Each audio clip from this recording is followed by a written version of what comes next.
Been a homeowner for 2.5 years now, but I never told y'all why. So about 3 years ago, my husband and I, we were less than a year into marriage, living in a 2-bedroom, 2-bath, 1,000 square foot apartment for $1,500. So because we had been living there for almost 1 year, as expected, we got a renewal letter. Child, why was our rent going up from $1,500 to $2,000? $500 US.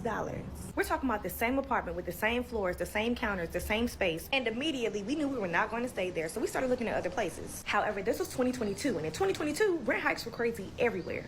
So we decided if we're gonna be paying $2,000, we might as well own a home. Then we realized how incredibly predatory home ownership was. Y'all, there were neighborhoods with waiting lists where you would put your name down on a list and they would call you and you would have 24 hours to tell them whether you wanna move forward or not, and you had to also put down your deposit that day. So we ended up having to look outside of our preferred area and went about 30 miles north, and we came across some new construction that we did like that was reasonable. But remember, y'all, this is not something we planned for. So to get the closing costs, the down payment, all that stuff, we had to temporarily relocate and live with my parents, which is a privilege a lot of people do not have. All of this to say, I'm not someone who's going to advocate for home ownership over renting or vice versa. But I am someone who's going to advocate for affordable housing, rent stabilization, assistance for first-time home buyers, and solutions to the housing shortage. And not to make everything political, but this is on the ballot, and VP Harris has a plan.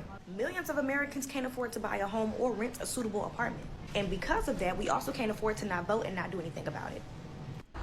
It's crazy how supply and demand works. I mean, clearly in that situation, right, she ended up paying so much for rent that she's like, I might as well go buy a home. And definitely was fortunate enough to have someone that she could live with in the meantime. But a lot of people are not that fortunate. And especially with how inflation and how things are going in the economy right now. And I see you only having 24 hours to make a huge financial decision. I mean, man, that's not a lot of time at all. I just want to show you some things in my mum's rental property that just makes sense, you know? So firstly, we've got this section of the house. This is the 4th bedroom, as the real estate called it. But the problem is, you can just, I could literally almost fit in here. So that's number 1. And then number 2, I love an accessible property, but I do love how these windows are just, material. Then we've got the front door that doesn't actually close, so joy. So really this is just a storage area. Next up, we have the outdoor toilet. Love that. It's great for the middle of the night. Also at the back, we have these beautiful windows. Unfortunately, we're missing a couple. Same goes over here, where you can see, we've just hung a blanket up to help with that, but we are again missing a couple of windows. And then this is filled with the landlord's things. Oh, I can't even get in there. But this is supposed to be the 3rd bedroom. Heading inside. Excuse the mess, but coming into the kitchen, we have our bucket of water that we use to fill up the kettle or the sink because the taps don't run. We have this wonderful single burner stove and oven. Love that. And then if you come through to the bathroom, we've got another bucket so that we can use the sink, and then some spare buckets down here just in case. And then, beautiful window, mirror, hi. My favourite feature though is just this drain that drains directly to the ground outside. Then we have really the only living space in the house. So bedrooms on either side, but completely packed up with stuff. Have more stuff out here because the other bedrooms are full with other stuff. But yeah, that's the tour. I just got denied. That's insane. I mean, a house that needs that much work is being valued at $150K. And I usually think their evaluation is more that someone would actually offer, but for all the things it didn't have, the house looked pretty rough, right? The bathroom was even outside. There was a lot of work that needed to get done. And although things weren't really moved in, of course, they had some just moving in and unpacking they had to do. I'm going to be honest, that spot was looking pretty rough. $150K. Sheesh, man, sheesh. An apartment rental application because my rent to income ratio was too low. But how does that make sense when every job in this town pays around what I make, and every apartment is around as expensive as that one. Like, what's a guy supposed to do? Am I fucked? Am I actually soft locked? I can't make more money. There are no cheaper apartments. That is the ratio. The ratio is set. If that's a deal breaker, I'm gonna be living in my car indefinitely. Like, so that's been my day. I have never, ever, man, that shouldn't even be happening. I mean, if people in the average income can't afford a place to live, man, you see how desperate things could get. You living in your car, being homeless, right? Having to do what you have to do. I mean, it's a sad existence.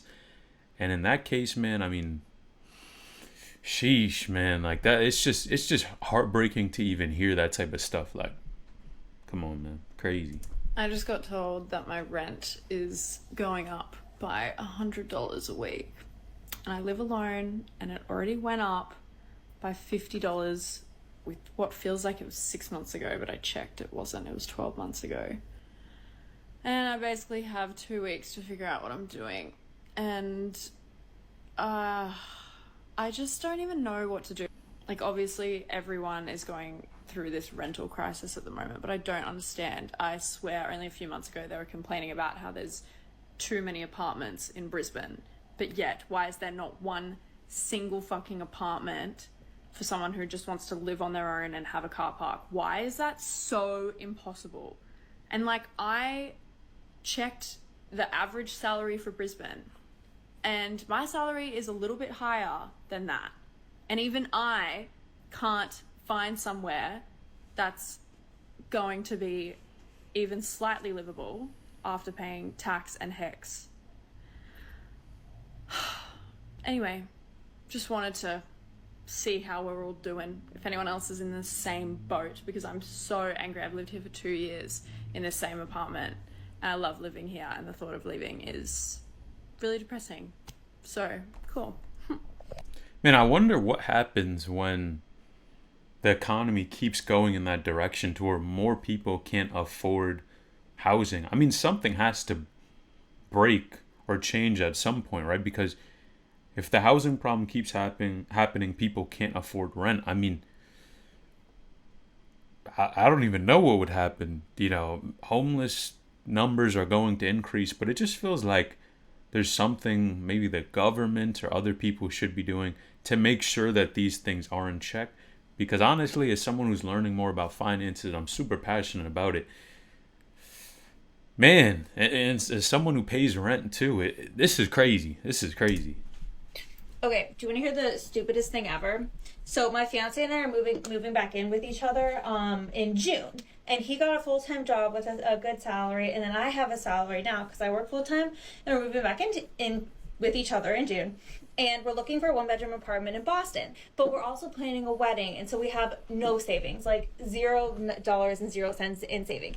And so we're trying to figure out, like, what's the best apartment we can get with, like, basically no deposit. Well, the problem is, in Boston, they have something called a broker's fee. And so the broker's fee is normally, like, the fee that you pay the realtor that's basically equal to, like, maybe your first month's rent, right? So in Boston, you would pay... So let's say it's like $2,000 for a one-bedroom apartment, which is actually really cheap. In Boston, you probably wouldn't be able to find one here for like at least 24, but let's go for $2,000 on the low end. So some apartments will ask you for the broker's fee, the first, last, and security. So that's $8,000 right up front for your first month. Well, we have no money, so we can't put $8,000 up like right then, right there to do that. So our other option is to look at like the quote unquote luxury buildings, which is privilege in and of itself. I get that. And so I looked at that, and a one bedroom apartment is, I think it's like $3,500 for like a smaller one bedroom. And there's a $500 deposit, but at the same time, it's $3,500 a month. But we can't afford to put down the $8,000 a month so we can sign a luxury building, which is great. And I feel, that we could do that, but it strains our income excessively.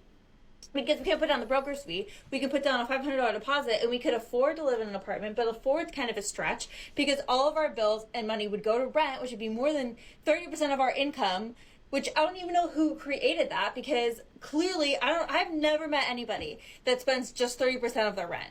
Like, mine right now for this shithole box that I live in is, I'm pretty sure, like 70%. Honest to God, 70% of my salary. So now we're in this position where we can't find a place to live that's like but like we can't give you like first and last in security because we don't fucking have it. Like, we literally do not have the money to do it. But if we go into a luxury building, then we're going to be overpaying by $2,000 every freaking month. I literally don't want to live anymore. Oh my God.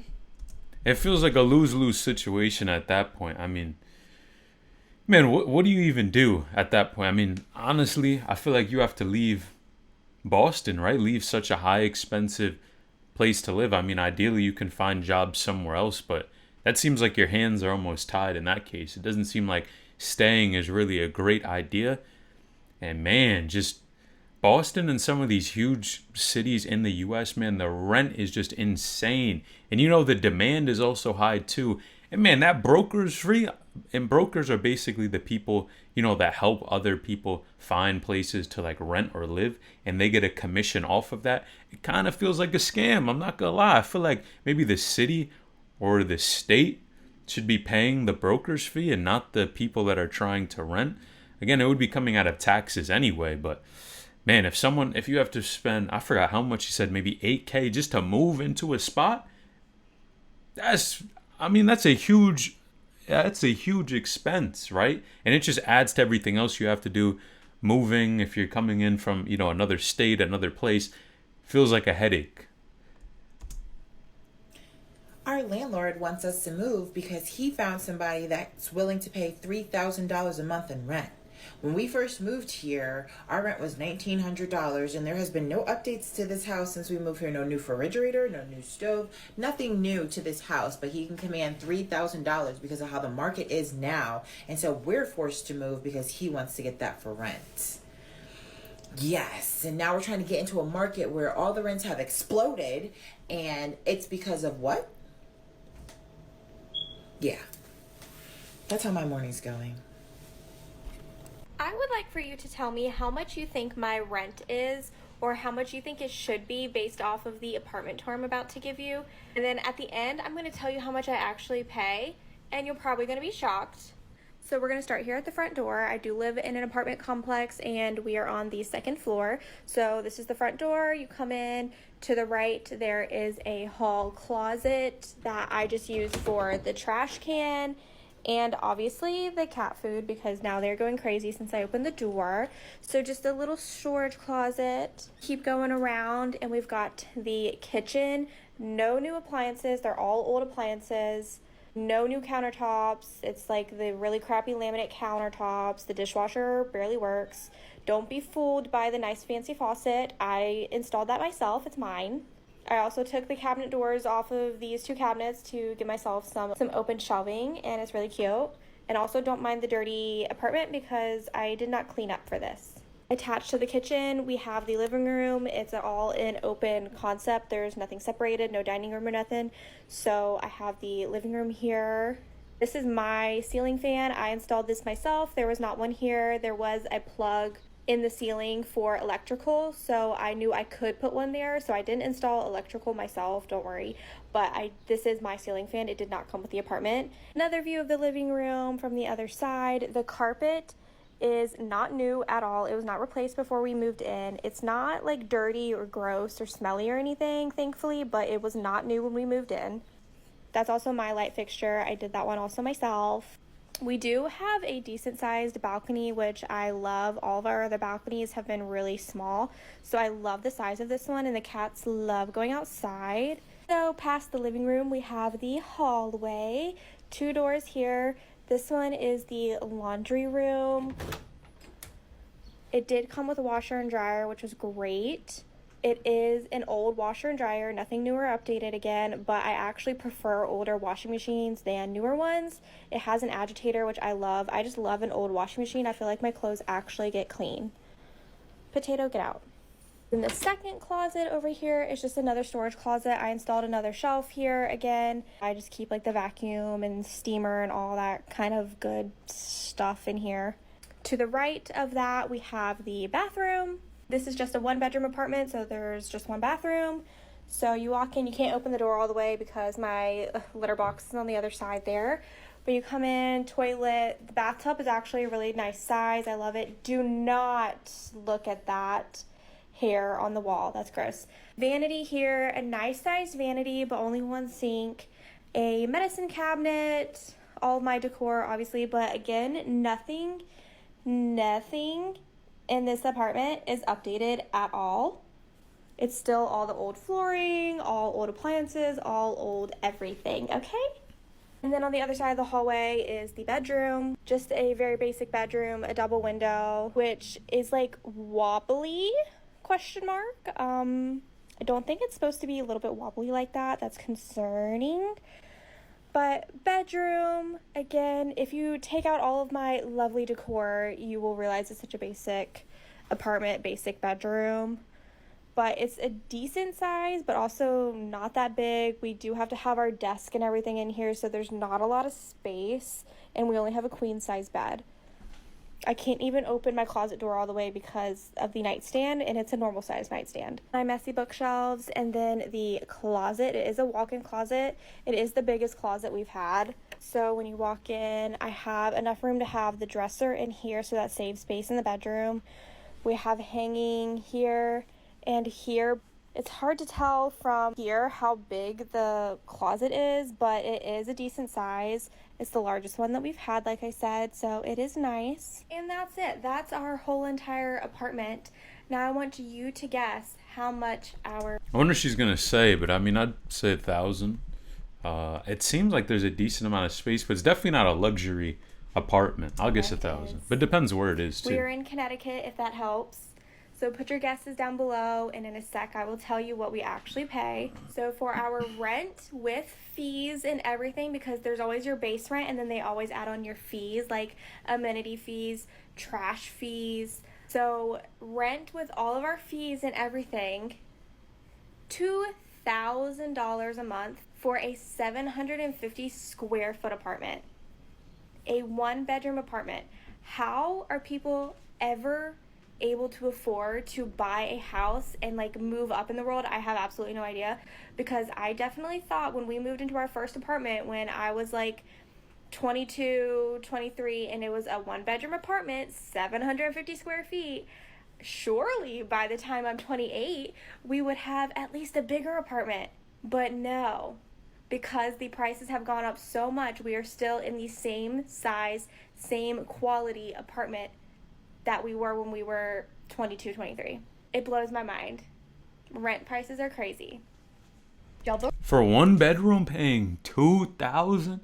I mean, I don't know much about Connecticut, but I don't think it's that much of a place that people actually want to go to. So the fact that even Connecticut you're paying $2,000, I mean, that's tough. Prices in the United States is insane.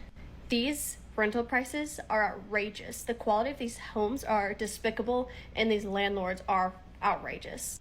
At this point, it has to be affecting the homeless populations. Like, there has to be people out there who are homeless just because of the rental crisis. I live in a smaller Midwestern area with no big cities, no nothing. Our income and cost of living here is lower than it is in other regions in the United States. The average is about $31,000, $32,000 a year, which means you should only be spending between $700 and $800 a month on your rent, which is even pushing it since all the prices of everything else have gone up, gas and food and utilities, everything. A couple years ago, the average rental around here was about $750 to about $800, which would be in line with the income rates that are in my location. These same houses are going for like $1,200 now.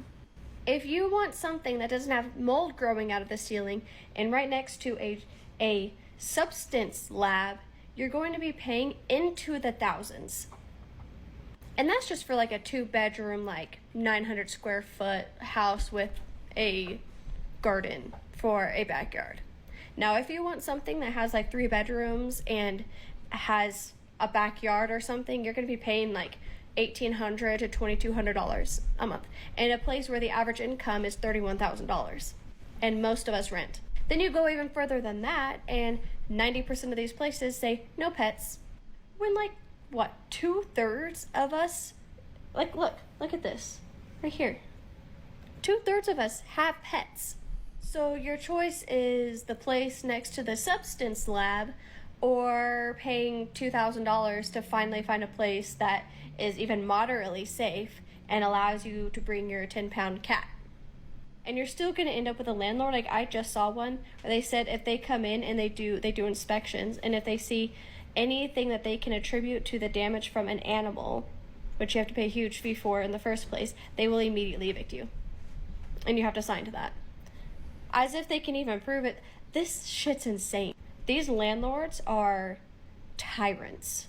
They are tyrants. If you're going to take on the responsibility of being a landlord, you should not be misusing and mistreating people. The U.S. has turned to freaking garbage. If you rent... Sheesh. I mean, at that point, personally, I kind of look at it, one, if you're tight on money, why do you have a pet in the first place? You know, you might want to get away from that, unless, you know, there's other reasons, maybe mental health or something like that. I understand that, but, I mean, if money's already tight, but it seems like either way, you live in a place that is not super desirable, or you pay way more, and she's not even in a place that seems like a lot of people, like it's not a major city, so again, that's another situation where it kind of feels like a lose-lose, like what are you going to do?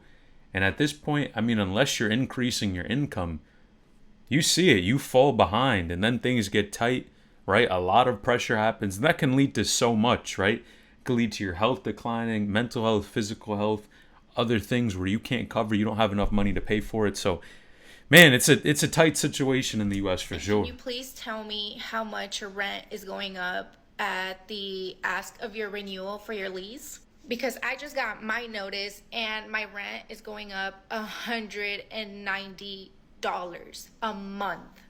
I am so heated at this because I literally left my last apartments because they were raising my rent $210 a month. For context, in my other apartments, I kind of understood because a new management property had bought the complex and they painted everything outside to make it look a little bit more luxurious.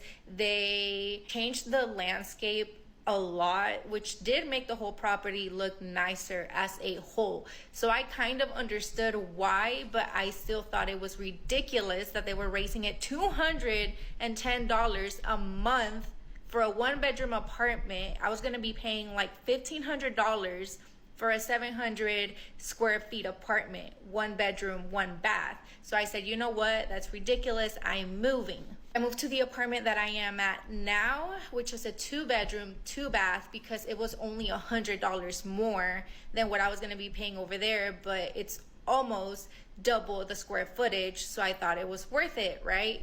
And I've lived in this apartment complex before, and last time when they sent my renewal lease, I think it was only going up $40. So I was expecting it to be on the lower side because I have dealt with this apartment complex with the same management company, and I knew it was going to be a little bit more than just $40 because the first time I lived here was during the pandemic and right towards the end of it, like when things were calming down towards the end of 2020. So I know a lot of things have changed, but from $40 to $190 is insane. So I'm just wondering, if you guys are renters, how much is your landlord raising your rent? Because how is this even legal? Like, there is no changes where I live. It's not like they're updating my unit. It's not like they're updating things outside. The service isn't changing. Oh, and on top of that, they're also charging more for valet trash now, which I still think is ridiculous that they don't have it as an optional thing, as an optional service that you have to have valet trash. Like, why can't I just take it to the trash myself and not pay those $20 a month, $25, but now they're raising it to $30. Like, be fucking for real.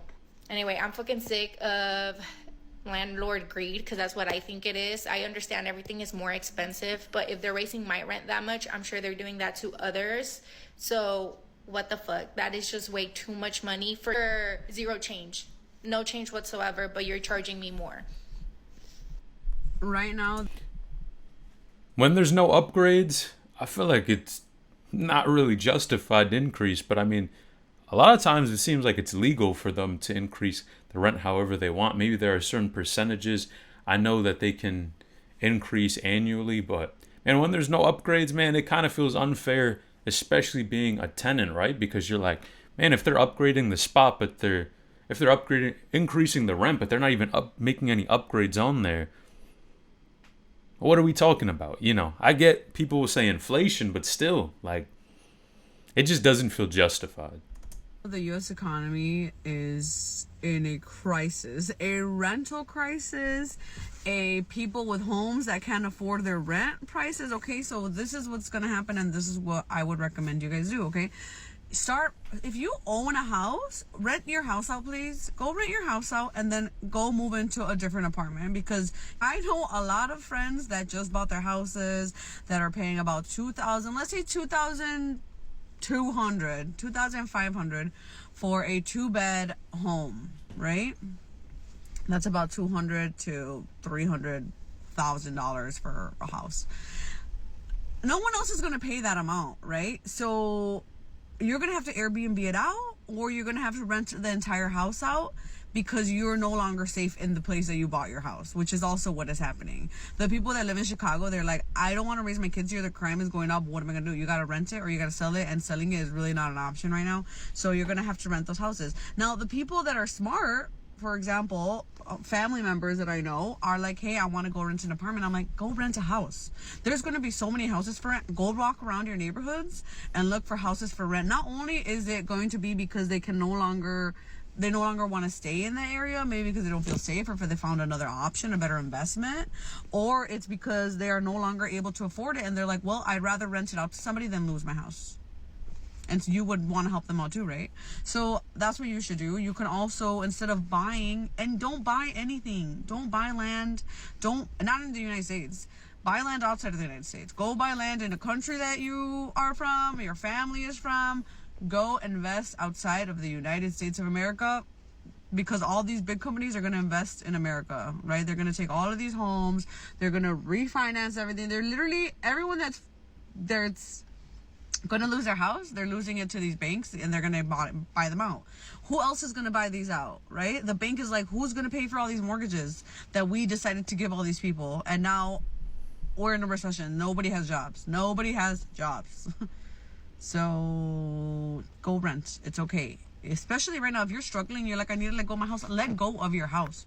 They're either going to take it away, or you're going to have to let go of it slowly.